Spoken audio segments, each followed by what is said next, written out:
We're joined by his wife, Jennifer, by his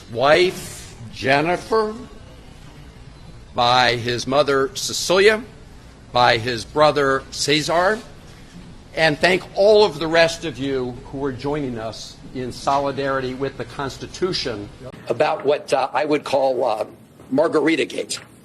I don't know if you guys have been following this, but President Bukele, after I met with Kilmar, did this tweet showing us at a table with these two glasses.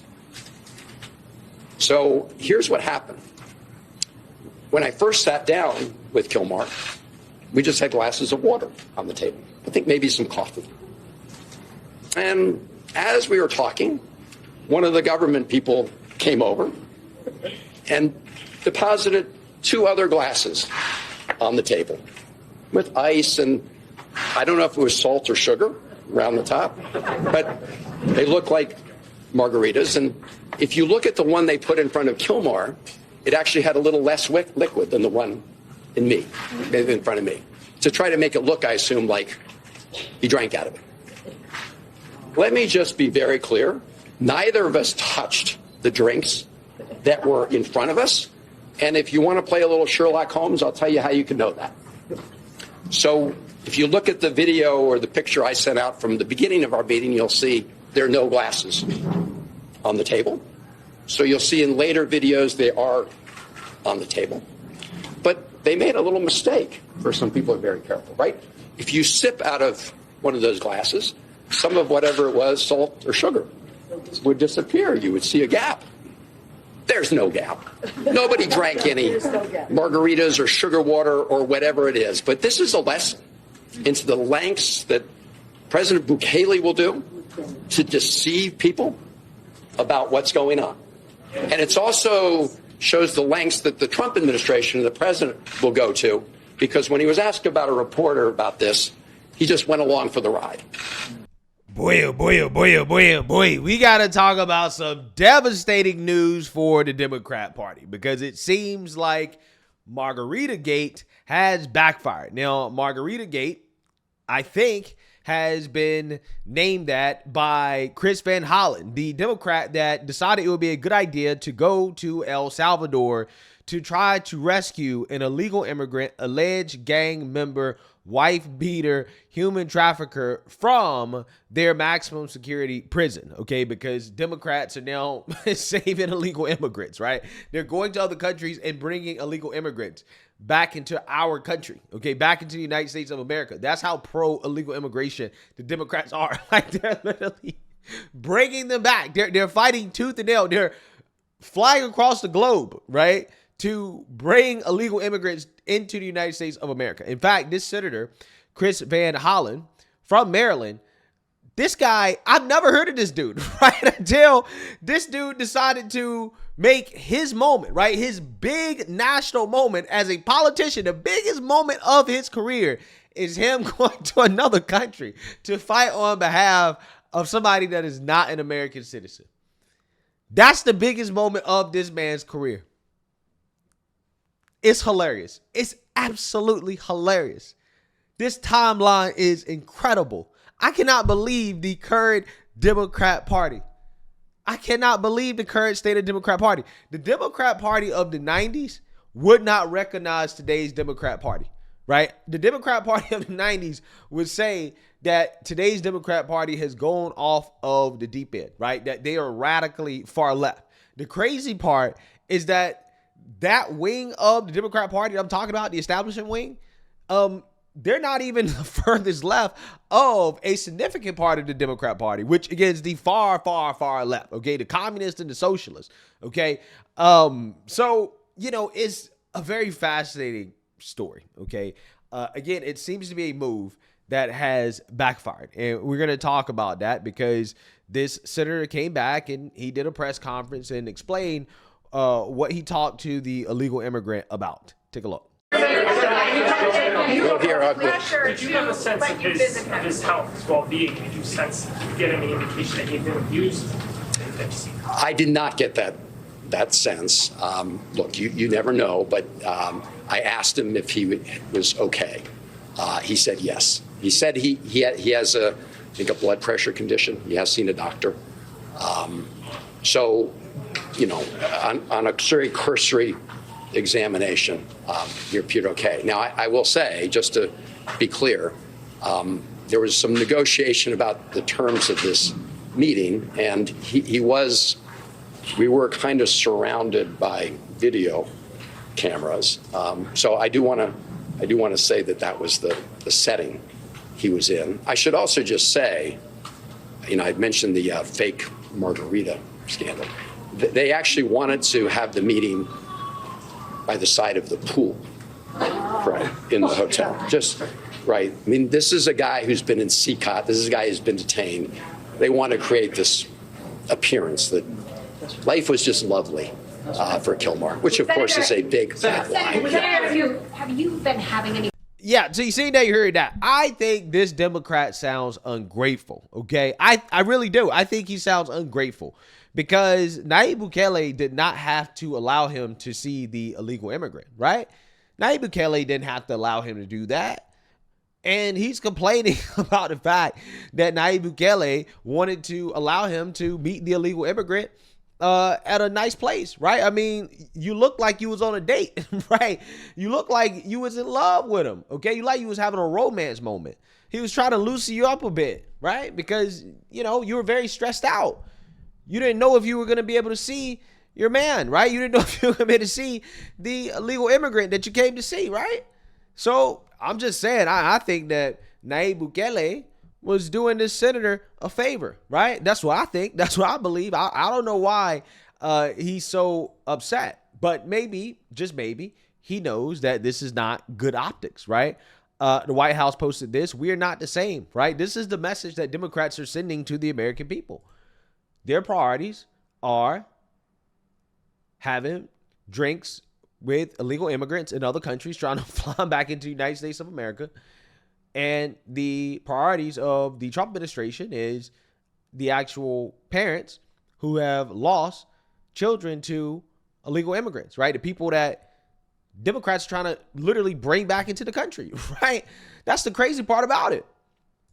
And this is why Nayib Bukele, hey, he said this is chess, right? This is chess. This is chess. And hey, I got to tell you guys, I don't mind Nayib Bukele helping us when it comes to fighting back against the Democrats. I don't mind that at all, because it's not even like Nayib Bukele made this happen. He didn't make this happen. Democrats made this happen, right? Democrats embarrassed themselves. Nayib Bukele embarrassed Democrats in his own country, right? In his own country. So again, it's just funny because Democrats walked right into this man's trap and they don't even realize it. And you know this because you have other Democrats who are coming out even on networks like CNN and saying that, yeah, this whole ordeal with this illegal immigrant, Democrats should not continue to support this, right? Like, this should not be the hill that Democrats choose to die on. Like, this is not a good idea. Mo, to this broader point, I mean, this is where we are. I will say there's some criticism of Van Hollen for these optics. He clearly felt like he needed to clear it up, right? What's your view of how what he did just now? He could have cleared it up much more concisely. Didn't have to spend as much time talking about margaritas as he did. But also, he was tired. I will say fair, that. Right? But kind of rambly. Look, I think everyone in the White House are giving each other high fives, and everyone who supports the guy in El Salvador are giving each other high fives, right? Both sides have kind of gone to their corners and are saying, this is the fight we want to have. Whereas I don't necessarily know it's the conversation that would actually resonate with the rest of the country. Again, I go back to what we were talking about earlier.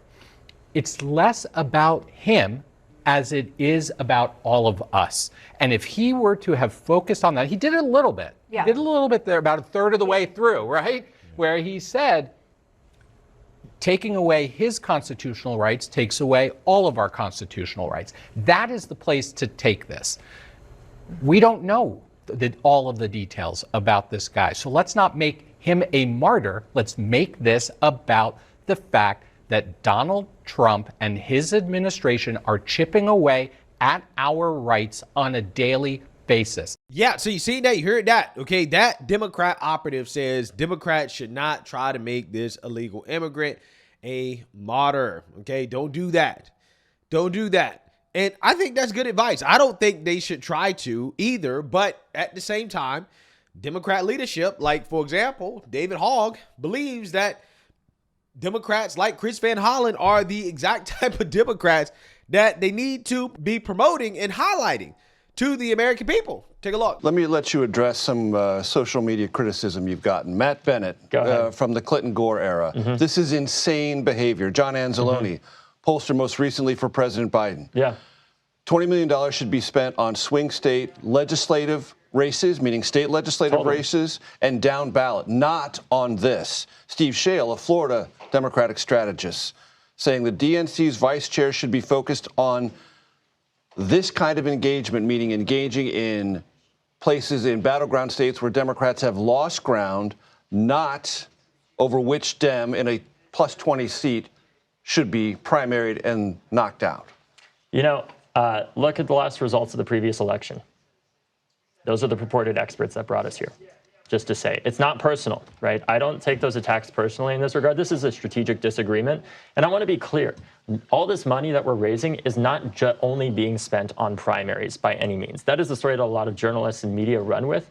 We are working What are you in also safer going to spend seats. it on? We're also going to be spending it on frontline seats where great young people are running, right, if they are the Democratic nominee, to make sure we're bringing in fresh faces to Congress. Right now, we talk about diversity all the time in Congress. One of the things we don't talk about as much in regard to that is age.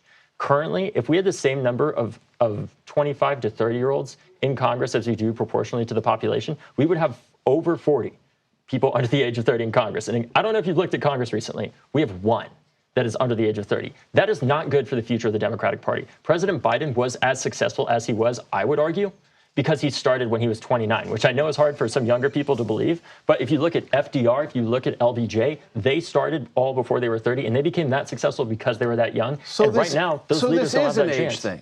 Well, part of it is, but there's also the fact that a lot of our members of all ages, not just older people, there are older members that are meeting this moment. Like I said, like Congresswoman Pelosi, that has spent the past decade fighting back against Donald Trump. But there are members, too, because it's not just a matter of age, it is a matter of effectiveness. People say, well, David, is this just out with the old and in with the new? I would say no. This is out with the ineffective and in with the effective, because we need members who are ready to meet this moment to fight back against Donald Trump. And what that looks like are people like Senator Van Hollen, who are literally going to El Salvador to say this man needs to come back. It looks like people like Cory Booker, who, mind you, did primary somebody to get to that position. It looks like people, in many ways, like Hakeem Jeffries, who primaried multiple people to get to that position, right? This is a healthy process for our party, and I think we should have an embrace of it when it doesn't risk us losing the House, because it's not a zero-sum game here. Many people are saying, well, this money needs to go to just frontline races, and I understand that criticism. But what I would argue is look at the people that are actually fighting right now. They are the ones that are raising the most money. AOC raised over $10 million last quarter. Senator Chris Murphy raised millions, as did Al Green. They are raising that money, and it's not as simple as a zero-sum game. What I worry about is right now, where is the plan from those purported experts that are criticizing this to actually change our party and address the 27% approval rating that we have, because they do not have. Yeah, so you see that, you heard that. What I found to be hilarious about the feud over who is going to lead the Democrat Party is that none of these individuals have the answers, okay? The establishment Democrats don't have the answer because they think that the solution is for them to stay where they are and just push away the far left, right? Just abandon the far left, but just stay where they are, which is still far left, right? That's what Democrats don't realize, okay? And the progressives don't have the solution because they are cuckoo for Cocoa Puffs, right? They're just insane, okay? You have David Hogg, who wants to primary Democrats who aren't woke enough, right? That is what he's doing. He's spending $20 million to primary these Democrats. And if he's successful, that is going to be devastating for the Democrat Party because those progressives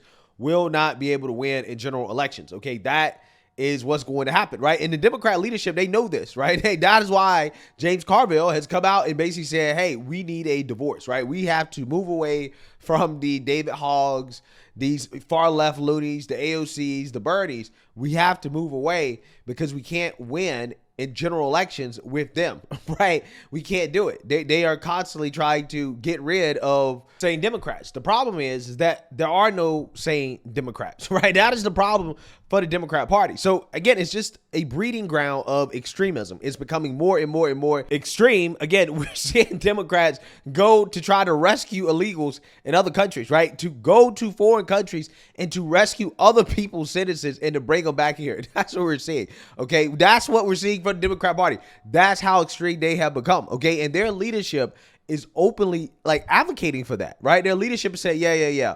This is what we should be doing, right? These are the type of Democrats we should be putting out in front of the American people, right? This is who the party is. A party fighting on behalf of illegal immigrant, alleged gang members, okay? White beaters, alleged white beaters. Like, come on. This is what Democrats are at. They're in a sunken place right now. I am so serious. Let's read here. Confidence in Democratic congressional leadership plummeted to an all-time low of 25%, according to a new poll. The Gallup poll, conducted between April 1st through the 14th and released Thursday, found that confidence rating sunk 9 points below the previous low water mark for Democrats, 34%, which was recorded in 2023. The current rating is also well below the 45% average confidence level that Americans have had in Democratic congressional leadership since 2001. So another devastating poll for Democrats. Their confidence in Democrat leadership has plummeted to an all-time low, 25%. Nobody has confidence in the leadership. If people don't have confidence in the leadership, then your party can't go anywhere, right? Except down, right? And that's what Democrats are doing right now, right? They're in free fall, okay? They're in a sunken place right now because their leadership is not good, right? It's not good leadership to go across the world to rescue somebody who's not an American citizen, right? Democrats have never worked that hard for an actual American citizen that's not a criminal. I'm so serious about this. They didn't even fly across the world for Brittany Griner, right? And they cried a lot about her, okay? But they didn't fly across the world for her. They didn't go to Russia. They did give Russia the Merchant of Death, but they didn't go. Right? What would Democrats be willing to give up for this illegal immigrant? If they was in power, what would Democrats be willing to give up for this illegal, guys?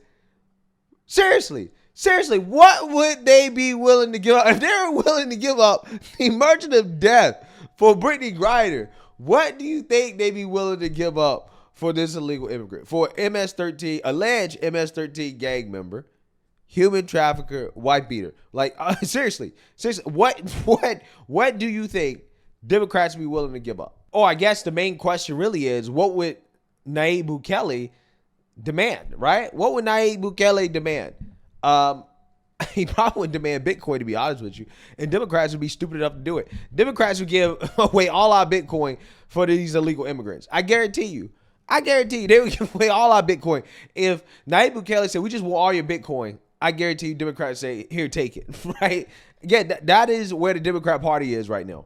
The stunning lack of faith in congressional Dems appears to be driven by members of the Democrat Party. Democratic congressional leaders' ratings among their own party faithful has fallen 41 points since last year to their lowest point ever, Gallup said.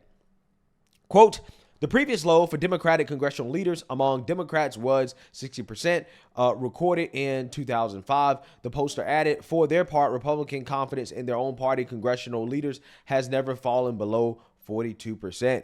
Confidence in GOP congressional leadership was measured at 39%, comfortably above the 24% low Republicans faced in 2014 and not far off the party's historical average of 43%. It has been more than a decade since either party received at least a 50% confidence rating, according to Gallup. Democratic congressional leadership last had a majority level in 2009, whereas it's been since 2003 for GOP leadership in Congress. Yeah, so you seen that, you heard that. People have lost confidence in the Democrat Party. Okay, that's just the bottom line. They just lack any type of good leadership, right? Hakeem Jeffries is lame, right? I mean, let's be real. He's just lame, okay? And Chuck Schumer's old as hell. Nancy Pelosi's old as hell, even though I think she filed a run for re-election, which is crazy to me, that this lady will not retire. But hey, these people want to hold on to power and literally until they're in the grave. I guess that's all they know how to do. I think that's kind of what it is. I think when you've been in Congress for 30, 40 years, that's all you know how to do. Like, what else are you going to do, right? You don't know how to do anything else. That's what you've done your whole life. So you just don't want to quit, right? You just want to keep doing it. And, you know, hey, Nancy is making money, and she's still exercising her influence over the Democrat Party. But regardless, my point is that Democrats have a leadership void, okay? And I think the biggest issue for Democrats is that the current establishment is too far left. I don't think they can tolerate anybody being more to the center, right? More to the right, which is the direction that the party needs to go, because their party is beholden to the far left, okay? And yes, the Democrat far left base is going to be very excited, but the problem is that Democrats need to find a way to get the moderates excited, right? To get the people who are not the loonies excited.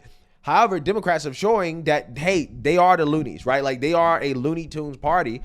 Even the establishment Democrats, because again, they're willing to basically take the most furthest left of positions, even on key issues like immigration, right? Like, there's nothing more far left than going and like literally bringing illegal immigrants into the United States of America, right? That's what they're doing. That there's nothing more far left than that. You are far left. You are more far left than I ever could have like imagined. Like, I never imagined that Democrats would get so insane that they would literally be rescuing illegal immigrants from other countries, right? Like, I didn't know they were that far left on the issue.